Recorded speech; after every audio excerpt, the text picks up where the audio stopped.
포이맨 칼럼. 겉사람과 속사람. 오늘은 썩어가는 겉사람과 날로 새로워지는 속사람에 대해서 추구하려고 합니다. 썩어가는 겉사람, 새로워지는 속사람. 고린도후서 4장 16절은 그러므로 우리는 낙심하지 않습니다. 우리의 겉사람은 썩어가고 있지만 우리의 속사람은 나날이 새로워지고 있습니다 라고 기록되어 있습니다. 나는 요즘 거울을 보면서 나의 얼굴이 젊었을 때에 비해서 많이 낡아지고 늙었다는 생각을 하게 됩니다. 회복력은 낡아지는 것을 썩어가고 있다고 번역했습니다. 이 말이 더 실감나는 말입니다. 그러나 나는 겉사람이 낡아져도 낙심하지 않습니다. 왜냐하면 나의 속사람은 날마다 새로워지고 있기 때문입니다. 고린도후서 4장 16절의 바울의 말씀이 내게 큰 격려가 됩니다. 사람의 외모는 시간에 따라 썩어가고 있지만 시간이 갈수록 새로워지는 속사람이 내게 있기 때문에 소망이 넘칩니다. 사람이 늙으면 볼품 없어집니다. 우리의 얼굴도 젊었을 때는 팽팽하고 아름답지만 나이가 들면 들수록 쇠약하고 낡아지는 모습으로 변합니다. 이런 현상은 어느 누구도 막을 수가 없습니다. 겉사람은 혼이고 속사람은 거듭난 영인데 이 속사람은 하나님의 생명을 갖고 있습니다. 우리가 거듭나기 전 우리의 영은 죽어 있었습니다. 그러나 거듭남을 통해 생명이신 그리스도께서 우리의 영 안으로 들어오셨고 우리의 영은 우리의 속사람, 즉 우리의 인격이 되었습니다. 우리의 영은 우리의 속사람입니다. 우리 안에는 두 사람, 곧 겉사람과 속사람이 있습니다. 구원받기 전에 우리에게는 겉사람만 있었습니다.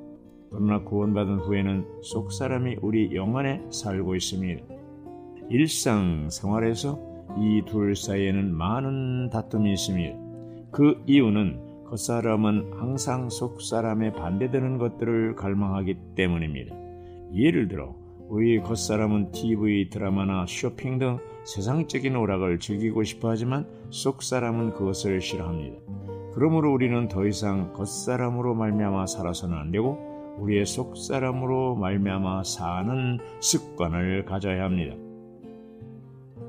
낙심하지 아니함. 고린도후서 4장 16절에서 바울은 그러므로 우리는 낙심하지 않습니다. 우리의 겉사람은 썩어가고 있지만 우리의 속사람은 나날이 새로워지고 있습니다라고 말합니다.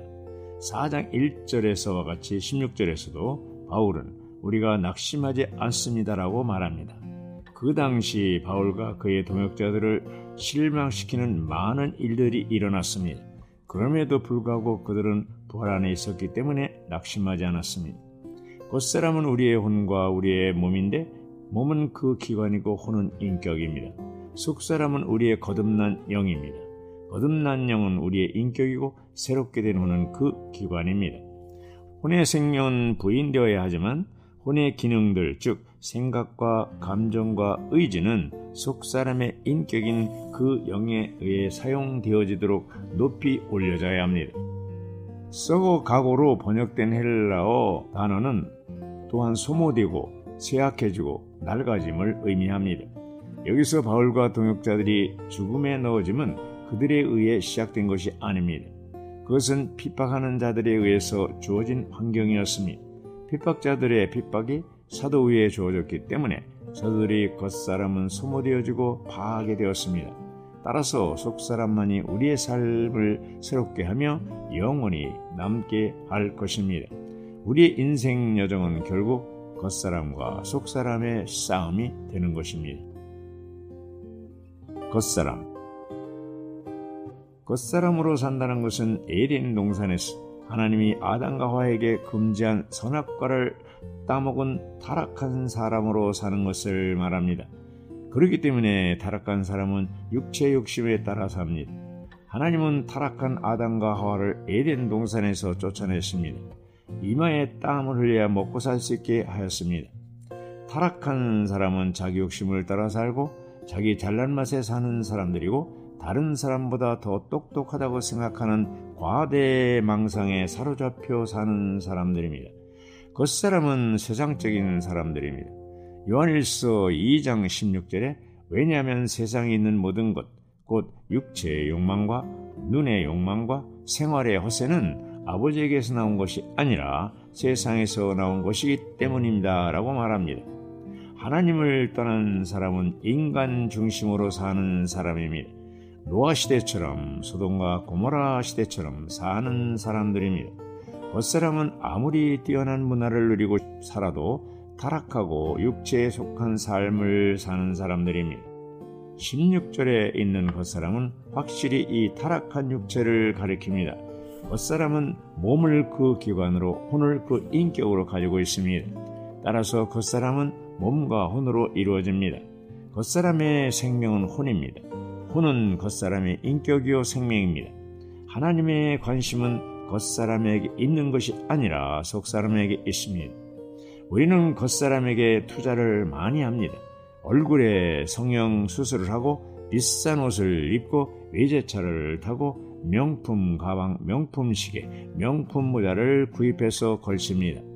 그러나 속사람에 대해서는 투자하지 않습니다. 주님은 이런 사람을 기뻐하지 않으십니다.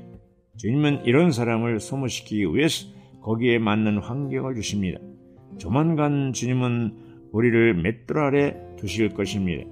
이것은 우리가 자신을 스스로 맷돌 사이에 두어야 한다는 것을 의미하지는 않습니다. 맷돌 사이에 두는 것은 주님의 안배에 따라 자동적으로 일어날 것입니다.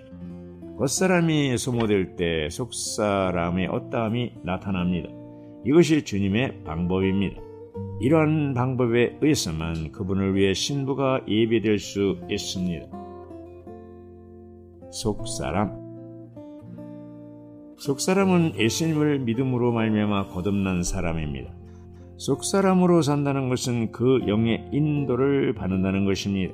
우리의 속사람은 우리의 새롭게 된 혼을 기관으로 삼고 인격이신 그리스도께서 내주하시는 우리의 거듭난 영을 생명과 인격으로 삼아 이루어집니다.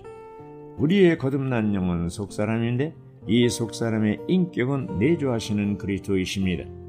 우리가 그리스도를 우리의 인격으로 취하고자 한다면 우리의 거듭난 영이 우리가 하나님을 접촉하기 위한 기관만이 아니라 우리의 인격이라는 것을 반드시 보아야 합니다.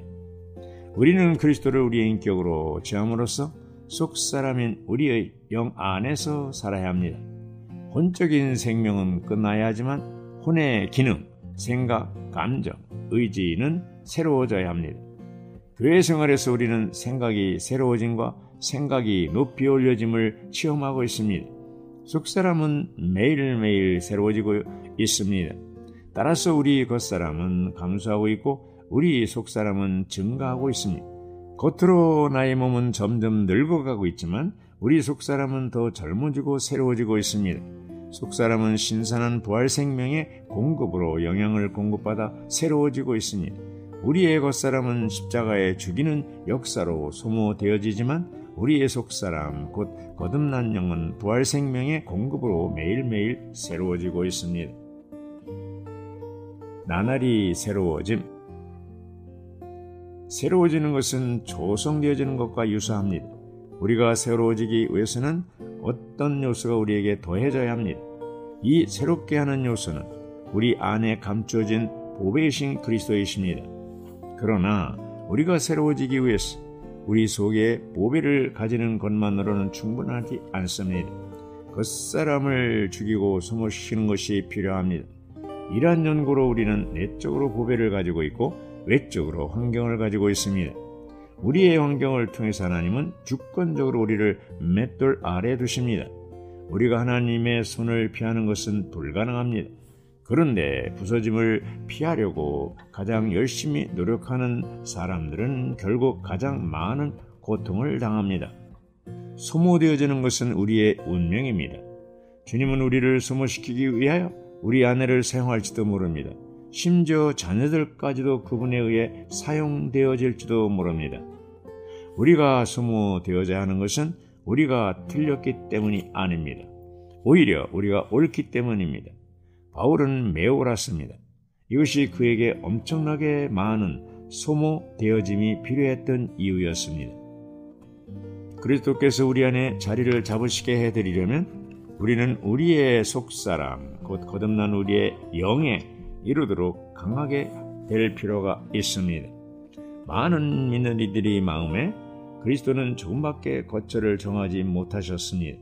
왜냐하면 이들 믿는 이들이 생각과 감정과 의지는 강하지만 영은 약하기 때문입니다. 예를 들어 어떤 믿는 이는 의지가 강철 같아서 한번 어떤 결심을 하면 그리스도라도 그 결정을 바꾸게 하실 수 없습니다. 그는 영이 매우 약할지도 모릅니다. 그러므로 그리스도는 그 사람 안에서 퍼져 나가실 수 없고 그의 영혼에 갇혀 계십니다. 우리가 속사람에 이르도록 강하게 되려면 주님의 이름을 부르고 우리의 죄들을 자백하며 우리의 실패들을 용서하시고 그분의 보배로운 피로 우리를 씻겨주시기를 그분께 구해야 합니다. 주님의 이름을 더 부를수록 우리는 그분으로 더 채워지고 우리의 속사람은 나날이 새로워질 것입니다. 우리가 나날이 새로워질 때 주님은 우리의 영에서부터 우리 마음의 각 부분으로 퍼져 나가시면서 그분 자신으로 우리의 생각을 적시시고 우리의 감정을 채우시며 우리의 의지를 점유하실 것입니다. 그 결과 그분은 우리의 내적 존재 전체를 취하시고 우리 안에 완전히 자리 잡으시며 이로써 우리의 마음에 그분의 거처를 정하실 것입니다. 그리스도께서 우리의 마음에 그분의 거처를 정하실 때 우리는 적절한 방식으로 그분을 우리의 인격으로 취할 것입니다.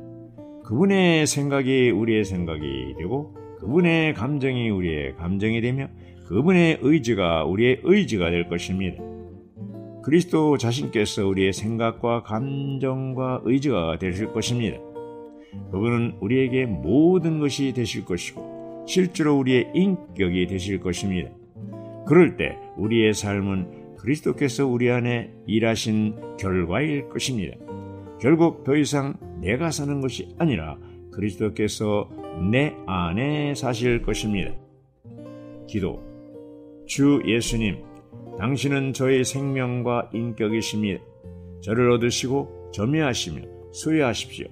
주님, 제 마음의 거처를 정하시고 저의 주인이 되시며 모든 일에 저의 결정이 되어 주십시오. 아멘.